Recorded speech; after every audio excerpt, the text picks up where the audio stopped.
سبع الشهاد أشرقت نفسي بنور من فؤادي. ഇത് ഹദീസിൽ പറഞ്ഞത് സത്യമായി ഭവിച്ചു. ജനങ്ങൾ ഉയരം കൂടിയ കെട്ടിടങ്ങൾ നിർമ്മിക്കുന്നതിൽ പരസ്പരം മത്സരിക്കും. രാഷ്ട്രങ്ങൾ തമ്മിൽ ശത്രുതയുണ്ടാകും. ആരാണ് ഏറ്റവും ഉയരം കൂടിയ കെട്ടിടം നിർമ്മിക്കുകയെന്ന് ചൊല്ലി.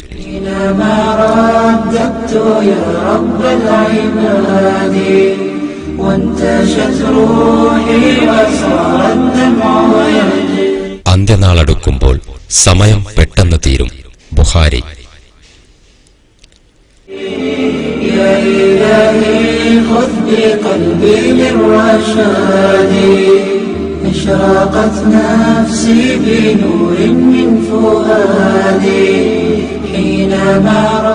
വലിയ ദൂരം ചെറിയ സമയദൈർഘ്യം കൊണ്ട് സഞ്ചരിച്ചു തീരും. നമ്മുടെ കാലത്തെ സൂപ്പർസോണിക് വിമാനങ്ങളും തീവണ്ടിയും മറ്റ് അത്യാധുനിക വാഹനങ്ങളും ഉപയോഗിച്ച് ഒരുപാട് ദൂരം കുറച്ച് സമയം കൊണ്ട് കൂടുതൽ സൗകര്യപ്രദമായും വേഗത്തിലും സുരക്ഷിതമായും സഞ്ചരിക്കാൻ കഴിയുന്നു. ഇത് ഹദീസിൽ പറഞ്ഞത് ശരിയാണെന്ന് തെളിയിക്കുന്നു.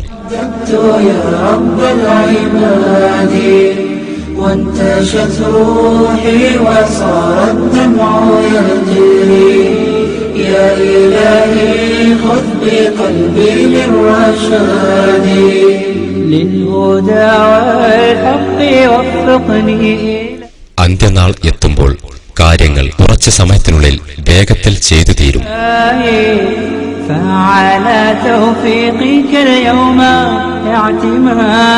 പുതിയ പുതിയ സാങ്കേതിക വിദ്യകൾ എല്ലാ ജോലികളും വേഗത്തിൽ ചെയ്യാൻ സാധ്യമാക്കിയിരിക്കുന്നു.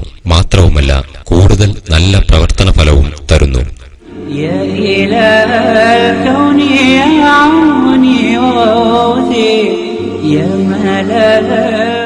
അന്ത്യനാളടുക്കുമ്പോൾ സമയം ചുരുങ്ങും. ഒരു വർഷം ഒരു മാസത്തെപ്പോലെ തോന്നും. ഒരു മാസം ഒരാഴ്ചയെപ്പോലെ തോന്നും. ഒരാഴ്ച ഒരു ദിവസത്തെപ്പോലെ തോന്നും. ഒരു ദിവസം ഒരു മണിക്കൂറിനെ പോലെ തോന്നും. ഒരു മണിക്കൂർ ഒരു തീപ്പൊരിയെപ്പോലെ തോന്നും. തുർമുദി. 100 വർഷങ്ങൾക്ക് മുമ്പ് 2 ഭൂഖണ്ഡങ്ങൾ തമ്മിൽ ബന്ധപ്പെടണമെങ്കിൽ ആഴ്ചകൾ എടുക്കും. എന്നാൽ ഇന്ന് അതിന് അല്പം സെക്കൻഡ് മതി. ഇന്റർനെറ്റ് വഴിയും മറ്റു വിവരസാങ്കേതിക വിദ്യകൾ ഉപയോഗിച്ചാൽ പെട്ടെന്ന് വിവരം കൈമാറാം. മുമ്പ് ഒരു പുസ്തകം എഴുതുന്ന സമയം കൊണ്ട് ഇന്ന് മില്യൺ കണക്കിന് പുസ്തകം പബ്ലിഷ് ചെയ്യാം. മറ്റു ജോലികളും ക്ലീനിംഗ്, പാചകം, കുഞ്ഞിനെ നോക്കൽ എല്ലാം ഉപകരണങ്ങൾ കൊണ്ട് എളുപ്പമാക്കി തീർക്കുന്നു. ചുരുക്കി പറഞ്ഞാൽ നബി സല്ലല്ലാഹു അലൈഹി വസല്ലമയുടെ ഹദീസ് അപ്പടി ശരിയായിരിക്കുന്നു എന്നർത്ഥം.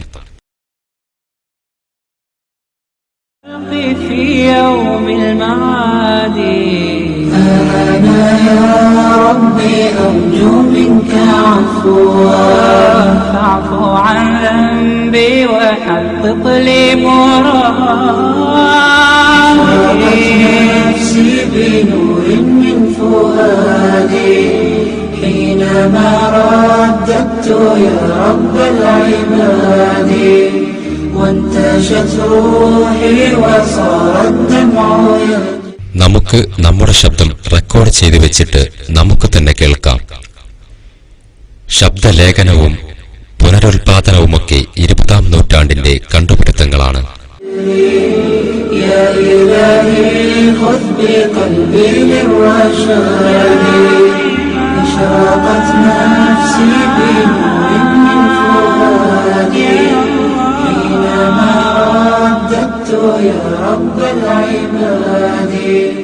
وانتشت روحي وصار الدمع يجري. الله الله الله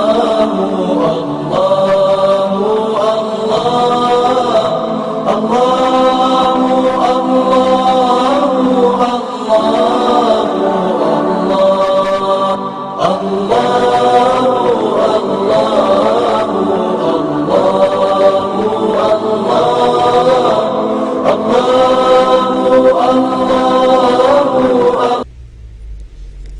ഒരുപാട് ആയത്തുകളിൽ അന്ത്യദിനത്തിൽ പ്രപഞ്ചത്തിന് സംഭവിക്കുന്ന ക്രമക്കേടുകളെക്കുറിച്ചും അന്ത്യദിനം എന്നാണെന്നതിന്റെ സൂചനകളെക്കുറിച്ചും വിവരിക്കുന്നുണ്ട്.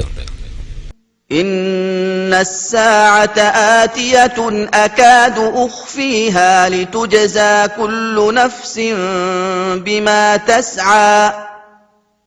തീർച്ചയായും അന്ത്യസമയം വരിക തന്നെ ചെയ്യും.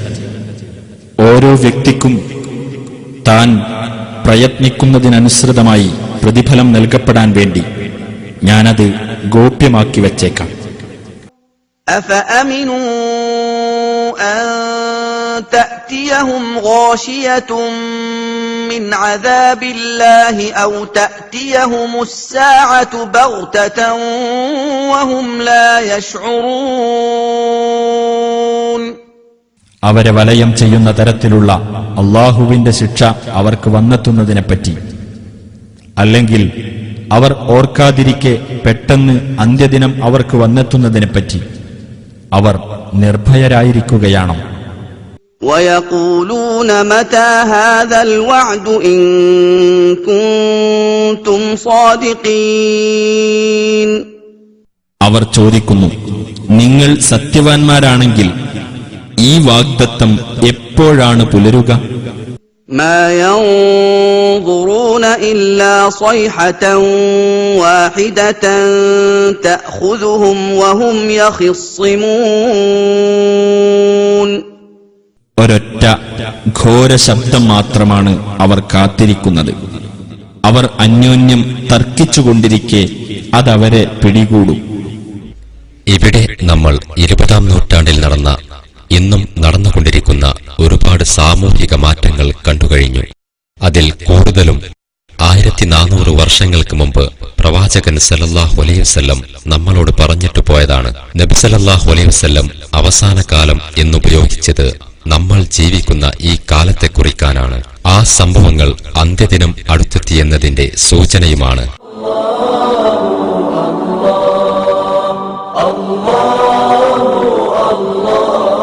ഈ സൂചനകളെല്ലാം അന്ത്യദിനം ഓരോ ദിവസം ചെല്ലുന്തോറും നമ്മോട് അടുത്തുകൊണ്ടിരിക്കുന്നു എന്നതോർമ്മിപ്പിക്കാനും മാത്രമല്ല, എത്രയും പെട്ടെന്ന് തന്നെ ഖുർആനിന്റെ ധാർമ്മികതയിലേക്ക് മടങ്ങിപ്പോവേണ്ടതിന്റെ ആവശ്യകത നമ്മെ ഓർമ്മിപ്പിക്കാനും കൂടിയാണ്.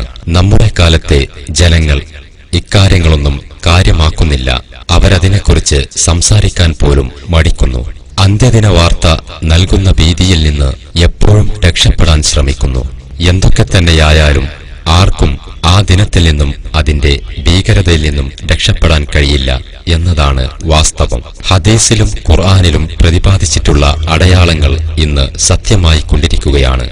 ജനങ്ങൾ ഈ താക്കീതുകൾ അവഗണിക്കരുത്, മറിച്ച് അതിനെ ഫലപ്രദമായി വിനിയോഗിക്കണം. ഈ അടയാളങ്ങൾ നമുക്കൊരു താക്കീതും ഓർമ്മപ്പെടുത്തലും കൂടിയാണ്. അന്ത്യനാളിന്റെ ഭീകരത പ്രവാചകൻ വിവരിക്കുന്നു. അബൂ ഹുറൈറയിൽ നിന്ന് നിവേദനം, റസൂൽ സല്ലല്ലാഹു അലൈഹി വസല്ലം പറഞ്ഞു, പണ്ഡിതന്മാരുടെ മരണം മുഖേന വിജ്ഞാനം പിടിക്കപ്പെടും, ഭൂകമ്പങ്ങൾ അധികരിക്കും, കാലം വേഗം നീങ്ങിപ്പോകും, കുഴപ്പങ്ങൾ പ്രത്യക്ഷപ്പെടും, കൊല വർദ്ധിക്കും, നിങ്ങളിൽ സമ്പത്ത് ധാരാളം വർദ്ധിക്കുന്നതുവരെ അന്ത്യനാൾ ഉണ്ടാവുകയില്ല. തന്റെ ദാനം സ്വീകരിക്കാൻ ആരെയാണ് കിട്ടുക എന്ന് പണക്കാരൻ ആശങ്കപ്പെടും. അയാൾ തന്റെ സമ്പത്ത് ആർക്കെങ്കിലും വെച്ചു നീട്ടുമ്പോൾ എനിക്കതിന്റെ ആവശ്യമില്ലെന്ന് അവൻ പറയും. ജനങ്ങൾ ഗംഭീര കെട്ടിടങ്ങൾ നിർമ്മിക്കുന്നതിൽ മത്സരിക്കും. ഒരാളുടെ കബറിനരികിലൂടെ നടന്നു പോകുന്ന ആൾ, ഇവന്റെ സ്ഥാനത്ത് കബറിൽ ഞാനായിരുന്നെങ്കിൽ നന്നായിരുന്നേനെ എന്ന് പറഞ്ഞുപോകും. സൂര്യൻ അസ്തമയ സമയത്ത് നിന്ന് ഉദിച്ചുയരും. അത് ജനങ്ങൾ കാണുമ്പോൾ ഒന്നടങ്കം സത്യത്തിൽ വിശ്വസിക്കും. മുമ്പേ സത്യത്തിൽ വിശ്വസിച്ചിട്ടില്ലാത്തവരും അല്ലെങ്കിൽ സത്യവിശ്വാസമുണ്ടെങ്കിലും അതനുസരിച്ച് നന്മകൾ പ്രവർത്തിച്ചിട്ടില്ലാത്തവരുമായ ആർക്കും ആ സന്ദർഭത്തിൽ സത്യവിശ്വാസം സ്വീകരിക്കുന്നത് കൊണ്ട് ഒരു പ്രയോജനവുമുണ്ടാവില്ല. രണ്ടാളുകൾ തമ്മിൽ കച്ചവടം നടത്താൻ അവരുടെ മുണ്ട നിവർത്തി കയ്യിന്മേൽ ഇട്ടിട്ടുണ്ടാവും. അതായത് കച്ചവടം പറഞ്ഞ് ഉറപ്പിച്ചിട്ടുണ്ടാവും. അതിന്റെ എല്ലാ മുൻപടികളും തീർത്തിട്ടുണ്ടാകും. പക്ഷേ അവർക്ക് കച്ചവടം നടത്താനോ അതിനുവേണ്ടി പിരിച്ച തുണി ചുരുട്ടാനോ സമയം ലഭിക്കില്ല. ഒരാൾ ഒട്ടകത്തെ കറന്ന പാലുമായി പോയിട്ടേ ഉണ്ടാവൂ. അയാൾക്ക് കുടിക്കാൻ സാധിച്ചിട്ടുണ്ടാവില്ല. മറ്റൊരാൾ അയാളുടെ വളർത്തുമൃഗങ്ങൾക്ക് വെള്ളം കൊടുക്കാൻ വെള്ളം കെട്ടിനിർത്തുന്ന ടാങ്ക് കേട് തീർക്കുന്നുണ്ടാവും. വെള്ളം കുടിപ്പിക്കാൻ കഴിഞ്ഞെന്നു വരില്ല. ഒരാൾ ആഹാരമെടുത്ത് തന്റെ വായിലേക്ക് ഉയർത്തുന്നുണ്ടാവും. പക്ഷേ അത് തിന്നാൻ അവന് കഴിയില്ല. ഇങ്ങനെയായിരിക്കും അന്ത്യനാൾ സംഭവിക്കുക. ബുഖാരി. അബൂ ഹുറൈറ റളിയല്ലാഹു അൻഹു റസൂൽ സല്ലല്ലാഹു അലൈഹി വസല്ലം പറഞ്ഞു, എന്റെ ആത്മാവ് ആരുടെ കയ്യിലാണോ നീതിമാനായ വിധികർത്താവായി മറിയമിന്റെ പുത്രൻ നിങ്ങളിലേക്ക് അടുത്തുതന്നെ ഇറങ്ങി വന്നേക്കും. അദ്ദേഹം കുരിശ് തകർക്കുകയും പന്നിയെ കൊല്ലുകയും ജിസ്യ എടുത്തു കളയുകയും ചെയ്യും. പിന്നീട് ധനം ആർക്കും ആവശ്യമില്ലാത്ത വിധം ഒഴുകുന്നതായിരിക്കും. ബുഖാരി.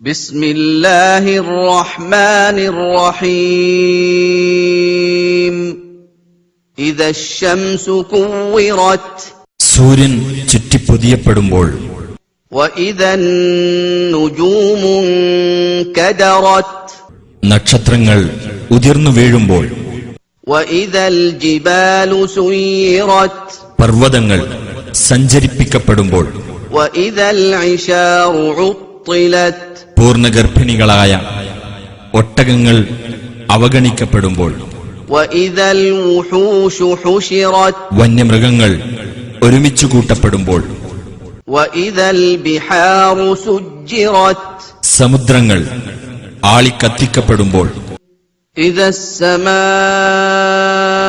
انفطرت ആകാശം പൊട്ടിപ്പിളരുമ്പോൾ وإذا الكواكب انتثرت നക്ഷത്രങ്ങൾ കൊഴിഞ്ഞു വീഴുമ്പോൾ وإذا البحار فجرت സമുദ്രങ്ങൾ പൊട്ടിയൊഴുകുമ്പോൾ وإذا القبور بعثرت ഖബറുകൾ ഇളക്കി മറിക്കപ്പെടുമ്പോൾ علمت نفس ما قدمت وأخرت ഓരോ വ്യക്തിയും താൻ മുൻകൂട്ടി ചെയ്തു വെച്ചതും പിന്നോട്ട് മാറ്റിവെച്ചതും എന്താണെന്ന് അറിയുന്നതാണ്. لا أقسم بيوم القيامة ഉയിർത്തെഴുന്നേൽപ്പിന്റെ നാളുകൊണ്ട് ഞാനിതാ സത്യം ചെയ്യുന്നു. ولا أقسم بالنفس اللوامة കുറ്റപ്പെടുത്തുന്ന മനസ്സിനെ കൊണ്ടും ഞാൻ സത്യം ചെയ്തു പറയുന്നു. أيحسب الإنسان أن لن نجمع عظامه മനുഷ്യൻ വിചാരിക്കുന്നുണ്ടോ നാം അവന്റെ എല്ലുകളെ ഒരുമിച്ചു കൂട്ടുകയില്ലെന്ന്? بلى قادرين على أن نسوي بنانه അതെ, നാം അവന്റെ വിരൽത്തുമ്പുകളെപ്പോലും ശരിപ്പെടുത്താൻ കഴിവുള്ളവനായിരിക്കെ. بل يريد الإنسان ليفجر أمامه പക്ഷേ എന്നിട്ടും മനുഷ്യൻ അവന്റെ ഭാവി ജീവിതത്തിൽ തോന്നിവാസം ചെയ്യാൻ ഉദ്ദേശിക്കുന്നു. يسأل أيان يوم القيامة എപ്പോഴാണ് ഈ ഉയിർത്തെഴുന്നേൽപ്പിന്റെ നാൾ എന്നവൻ ചോദിക്കുന്നു. فإذا برق البصر എന്നാൽ കണ്ണ് അഞ്ചിപ്പോകുകയും وخسف القمر ചന്ദ്രന് ഗ്രഹണം ബാധിക്കുകയും وجمع الشمس والقمر സൂര്യനും ചന്ദ്രനും ഒരുമിച്ച്